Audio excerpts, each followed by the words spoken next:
Iniciamos o segundo bloco no programa Mentofata, aqui na TV Elotron, conversando com o Paulo Brum, assessor do Ministério da Cultura. Paulo, a cultura passou pela segunda conferência realizada em Brasília. Quais foram as principais pautas tiradas nessa conferência? Bem, uma das principais pautas foi a grande reivindicação dos setores culturais do Brasil inteiro, né, em relação à aprovação da PEC 150. O que trata a PEC 150? A PEC 150 é um projeto de emenda à Constituição que estabelece, vincula 2% do orçamento do governo da União para a política de cultura, 1,5% dos governos estaduais, do orçamento dos governos estaduais para a cultura nos estados e 1% para os municípios. Quais são as políticas públicas hoje do Ministério da Cultura? Madruga, eu acho que antes de falar nas políticas públicas, eu acho que nós precisamos falar um pouco do marco legal, né, da cultura que está se discutindo hoje e da necessidade de se estabelecer a política de cultura como uma política de Estado. Esse é o grande desafio, foi o grande desafio que o ministro Gilberto Gil desencadeou, que o governo Lula desencadeou e que o ministro Juca Ferreira vem trabalhando com afinco por esse país todo. Nós temos hoje um conjunto de leis que estão em tramitação no Congresso Nacional.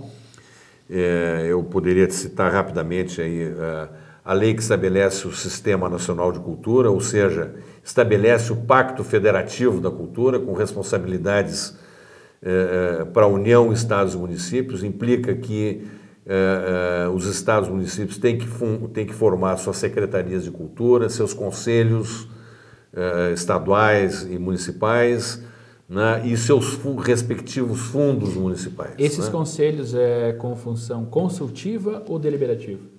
São conselhos paritários, né? Esses conselhos têm o papel de discutir e propor a formulação das políticas de cultura nos diferentes âmbitos, né?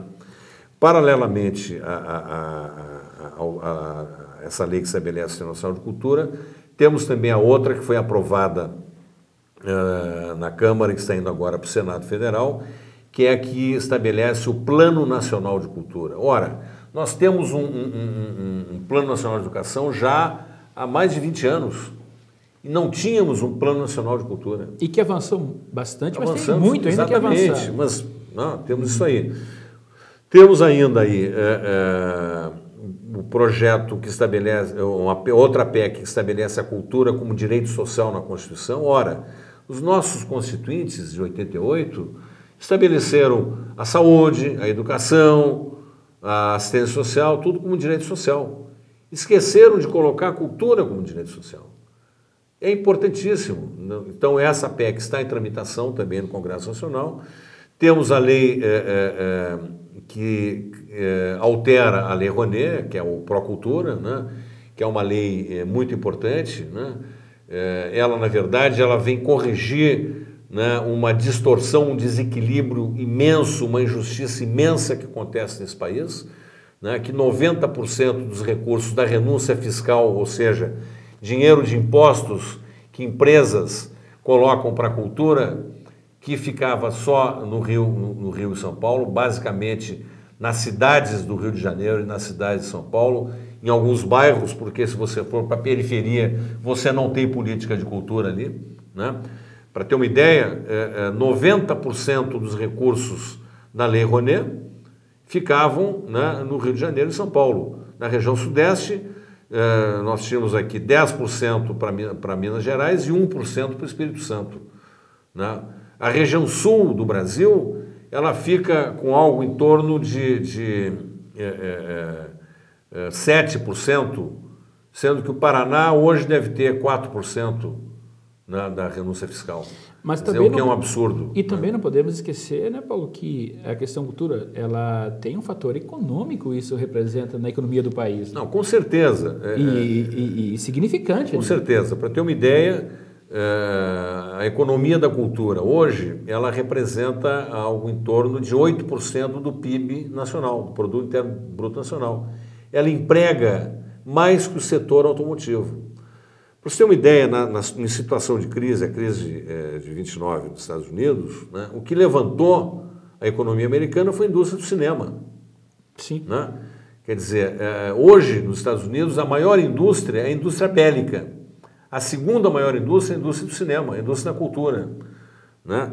Nós temos aí a cultura é uma cadeia produtiva. Você pega na área editorial, livro, leitura, cinema, audiovisual, teatro, dança, televisão, artes cênicas, né? Circo, enfim.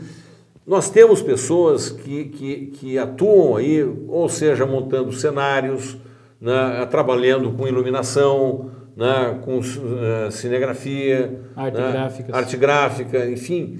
Então, nós precisamos, na verdade, e essa foi uma decisão da conferência também, Madruga, da necessidade de se estabelecer uma relação entre cultura e educação. Que houve essa separação, mas hoje a educação no Brasil ela tem um foco absolutamente tecnicista, voltado para a economia, para o mercado, para ganhar. Porque até não se tem educação se não tem cultura. Exatamente. E não se tem cultura se não tem educação, ela tem que andar junto. Não, veja bem, aí é que entra a questão da cultura. Né? A cultura ela entra para formar, né? Para humanizar, para formar a cidadania. Né? A cultura liberta, a cultura é o que dá a consciência. Né? A educação por si só não dá consciência. Né? Mas a cultura sim, ela junto com a educação, ela esclarece, ela mostra o que é bom e o que é ruim. Tanto que a educação hoje está mais para nos transferir conhecimento e não produzir. Isso é o mal da educação. Exatamente. Né? Ela cria robôs, né? Praticamente. E né? os estudantes... Ela é importante, sim, em termos da ciência, da técnica, da tecnologia, mas isso por si só não resolve, né? Não é a resposta para os nossos problemas. Né? E que vai tempo para a gente conseguir ter esses avanços. Sem dúvida. Mas chegamos ao final do nosso segundo bloco e voltamos logo em seguida.